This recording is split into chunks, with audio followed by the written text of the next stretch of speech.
Welcome to the African Descendants Forum, a vibrant platform dedicated to celebrating and amplifying the voices of individuals from the African diaspora, both at home and abroad.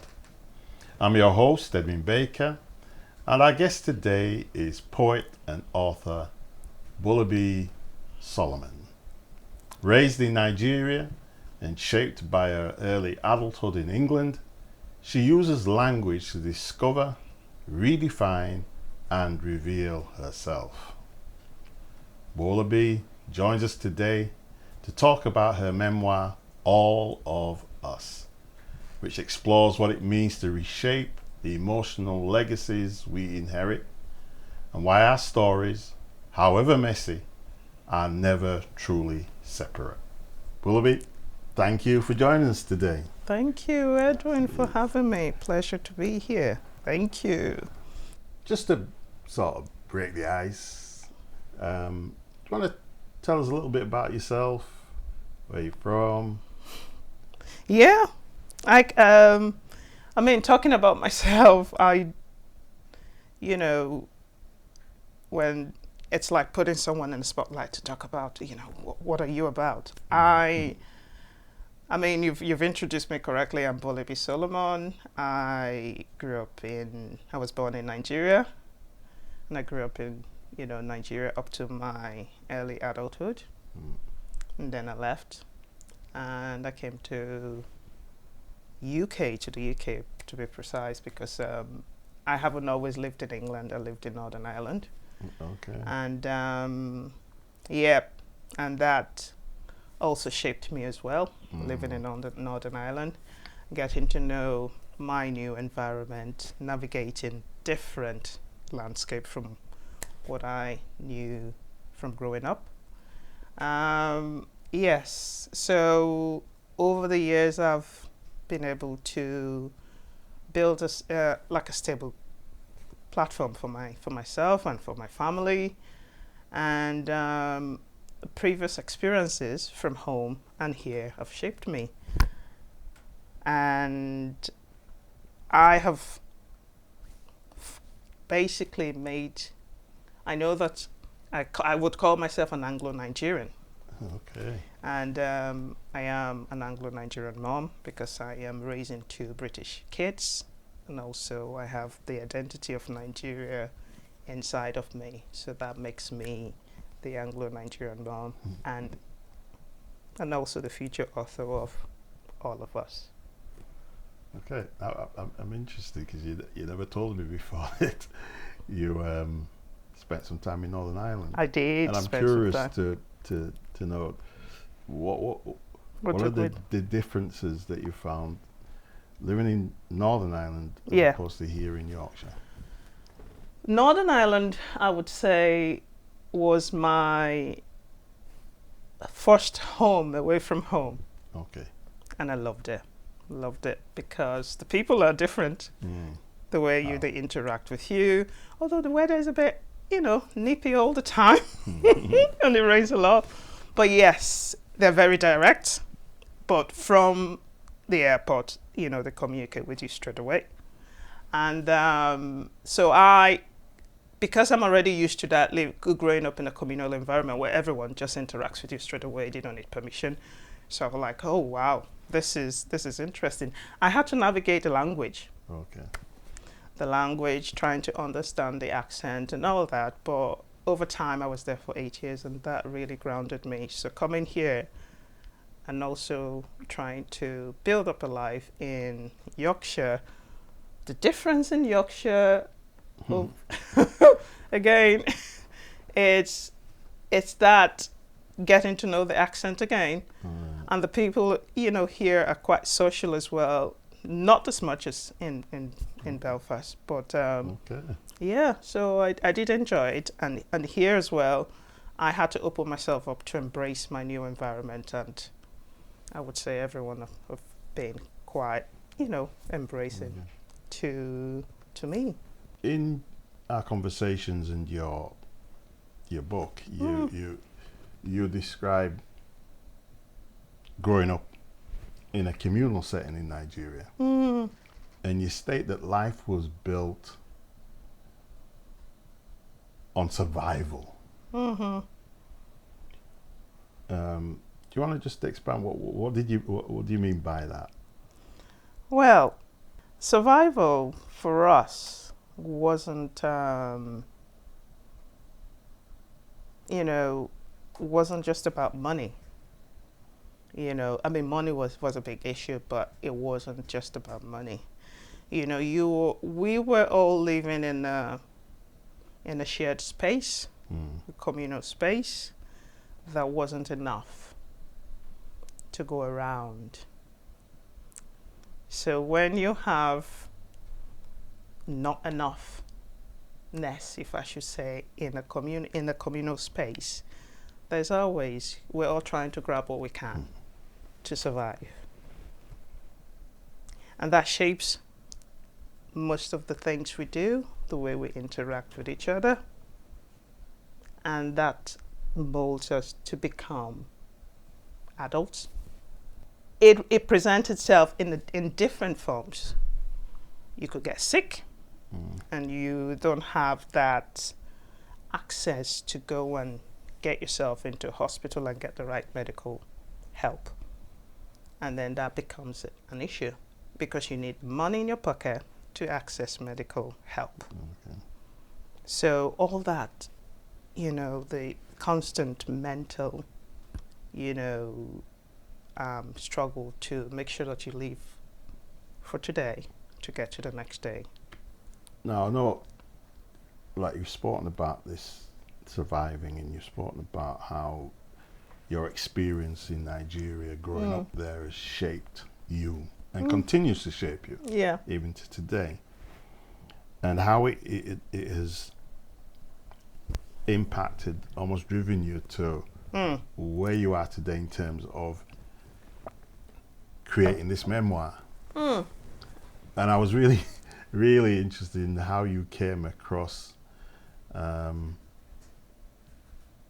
coming to writing, which I found very, very fascinating. You walked into an open mic night in Huddersfield with absolutely no background in writing or poetry. I guess my first question is, what was harder, writing your first poem or standing in front of 30 total strangers reading it? Oh, that one really gets me. You know what? What writing that poem was a gift. Okay. I was in my own quiet space. When the voice in your head, you can't really quieten that voice down, and I want to go to sleep, but this thing just keeps saying, I just thought, okay, I'll write it down. So I did write it down, and I looked at it. For me, I thought I was writing for myself. So that was me taking in whatever had come out of my head down on, not physical paper but screen. But I thought that was something, and I really, really, I thought that was a gift for me, so I embraced it. But then I didn't know what to do with it. So I battled with sharing it, and then I shared it on Facebook, and someone said, "Oh, this reads like a poem," because I didn't know it was a poem. Boy, okay, never written a poem before. I mean, I've read, I know Maya Angelou, and like to read, but I've never written a poem before. But then, when I found myself in that space to read my poem, and I'd said, "Okay, put my name down," I was shaking. I was sweating, and I was really, I was out of my comfort zone. So I thought that was a difficult, but as soon as I started and I went and I did it, I was really proud of myself. But I think reading it was difficult. Was the hardest part, I would say. Yeah. I was really interested in a statement that you made. I learned to stand in my voice, not focusing on perfection. Yes. Do you want to expand on that? What do you mean by that? I've always trusted my voice because I think my voice has gotten me to where I am today. Okay. So when you get a chance to read the book, you would understand what I mean by I've always trusted my voice. That voice have led me through difficult moments. So perfection, I looked at educational background, how good my English was.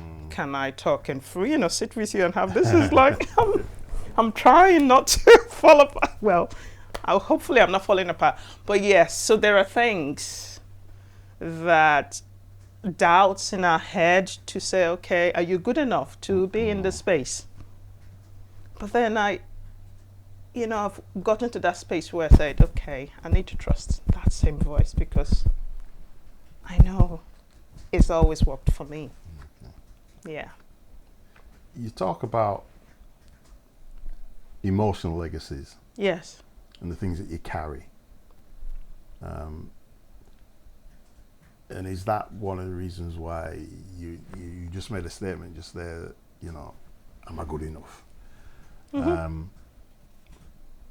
What can you share with our viewers? What one emotional legacy from your childhood that you're still working with to reshape your adult life today? Emotional legacy. I look at emotional legacies. I would answer that question, but what I want to, because when I meet my fellow diasporas, especially for a lot of us from Nigeria, in my head I think about, what are they carrying inside? Right. Because I know where we're coming from, and it's quite intense. The only way it's not even the way, it doesn't matter how much money you have in your pocket. We carry a lot and we come to a new environment and we walk around with that and also trying to learn something new. A lot of us are born with deficits. There's something I call deficits. The things that you don't have control over, you come in to this world, the family dynamics, everything, educational system. So for me, what I would say is the physical and emotional separation that I endured. So there was the physical, and you would understand that. So I had to, and I didn't know what to call it. So it's me being here and having the time to process that. And that's translating into how I interact with people, because I want to be present with you. And I want to make sure that I hear you, I see you, I'm listening. So all that, it's not just physical presence, right? There's emotional being present, emotionally with someone. So those legacies, because when I talk about survival, we are too caught up in that cycle of trying to get by. So you haven't got the time. So that's what we carry. And then we come, and also there's the legacy, there's that urgency to earn an income, because you've just basically, gave up a lot, separated from your roots to come here. So we are not looking back to say, hold on a minute, how did my first 20, 30 years of my life go? And you've come in, and then you're expected to sort of, because you're not on the same level playing field. You or, people here, they've been exposed to it, it's familiar, it's comfort in everything, but you've come from a different, you're foreign. Yeah. So I was coming there to hear, being here. Do you feel like that gave you the time then? Yes. To actually consciously reflect on maybe not everything, but a lot of what you experienced back home. Yes. And what has made you you. Yes. That's what's made me the Anglo-Nigerian mom, right? So it didn't happen overnight. Right. It did not. Obviously, I've been here over 2 decades. Wow. So I spent 2 decades of my life back home. Right. I've spent just over 2 decades here. It did not happen overnight. But I'm grateful for the time and the space to actually get to that place. Because the pressure is quite high. You haven't just plucked yourself from that environment to a different place where you can maybe find that employment. You are also coming into a society where you have to meet expectations here, and also there are expectations for you back home to meet. Right. So if you don't have the space to deal with that, you're just going head speed into go to work, come back. But, I'm grateful for that time to be able to process. And is that why you say that survival can make people complicated? Oh, yes. In many cases, almost unrecognizable. Yes. So, when an individual gets the opportunity to read your book, how is it you want readers to respond when they hopefully recognize their own complicated self in the story that you're telling? Yes. It depends on the context now, okay? So the Nigerian context, we have a very dynamic structure in Nigeria. And that's different. So say someone just neutral picking up the book and they say, they recognize themselves. I mean, the first step is to have that awareness. If you have that awareness and you want to do better, you can do better. You can have that. You can start by having conversations with people at a deeper level. We need to be able to sit with uncomfortable conversations about ourselves. Yeah. Because we have it in us to be better.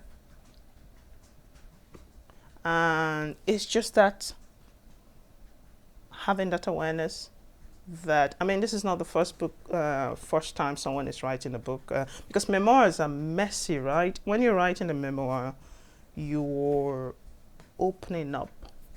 It feels like you're opening up a can of worms.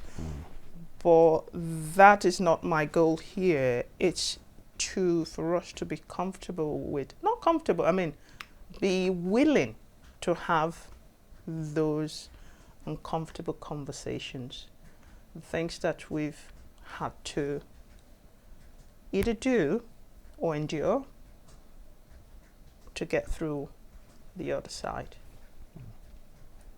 Yeah. And I know for, especially for people of African descent, there's an emotional weight that comes revisiting memories, revisiting trauma, which can be a real challenge. Yeah. And in a lot of cases, people don't go there because they're trying to protect themselves. Yes. On a practical level, then, for you personally, how do you protect yourself when you're writing something that So deep. that might hurt? What I would say, I think, first of all, it doesn't have to be in writing, because some people might just have the conversation with someone. Okay. For me, what I know for sure is that by the time I was starting this book, I was I was writing from a place of safety. Okay. And healing.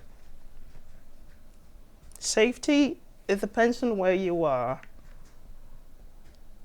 And if your life, because there are consequences for facing the truth, right? Okay. So, it doesn't have to be like, harm to you or anything like that. Because I'm fully aware that, where I come from, we do not talk about things from the past. I can comfortably do it here because I'm away from that environment. So that's safety for me in terms of emotionally. And also healing, because I've recognized that healing is not on a, it's a process. You keep going through it. It's Keep constant. going through it. And have good network of support system. I have a very supportive, I have my family, I have friends, I talk a lot. I never stop talking, and that has helped me. So I take myself, the writing itself, if it's getting too heavy, I take myself away. But I know that I have somewhere to go for that hug.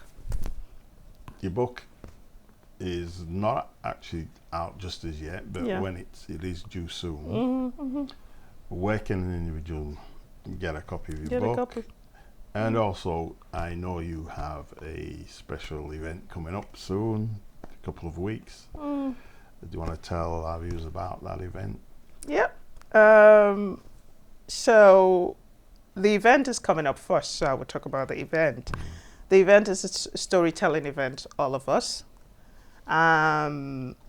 And it came through the theme of the title of the book, All of Us. And I thought it would be a great idea to get a few creatives under the same roof. And so that got planning, and it came to, it just happens that it's about just over 2 weeks away. So that's in Home Firth, the Civic Hall. Okay. And anyone interested should visit either my profile on Instagram, The Anglo-Nigerian Mom, or email me. I think my email, it's MMR for all of us @gmail.com. Okay. Also, they can find me on Facebook as the Anglo-Nigerian Mom. So that the leaflets are there as well, flyers are there with the link on Eventbrite to book if they want to attend. And it's going to be a really gathering of, all the people that I've worked with along the way, I've encountered, and, beautiful souls. So there's going to be DJ, creative, poems, performances. So we've got about 12 to 15 artists lined up. Okay. And then I will talk a bit more about all of us. For the book, it will be out on Amazon, Ingram Spark, all the sites, first week of August. Okay. So for updates, obviously they can check me out on social media, on Instagram. What other link can I share now? I'm just thinking. What else now? I'm also on Substack, I do put a few write-ups there, and my poems are there as well on Substack under my name, Bolouebi Soloman. Okay. Well, I want to say a huge thank you, Bolouebi, for joining us today, and for just reminding us that when we share our honest stories, not necessarily the polished ones, but the real ones, we don't just heal ourselves, we give others permission to do the same. Yes. Yeah. And to our audience, thanks for watching this episode of the African Descendants Forum. And until next time, keep telling your story, because it matters, and you are not alone. Bye for now.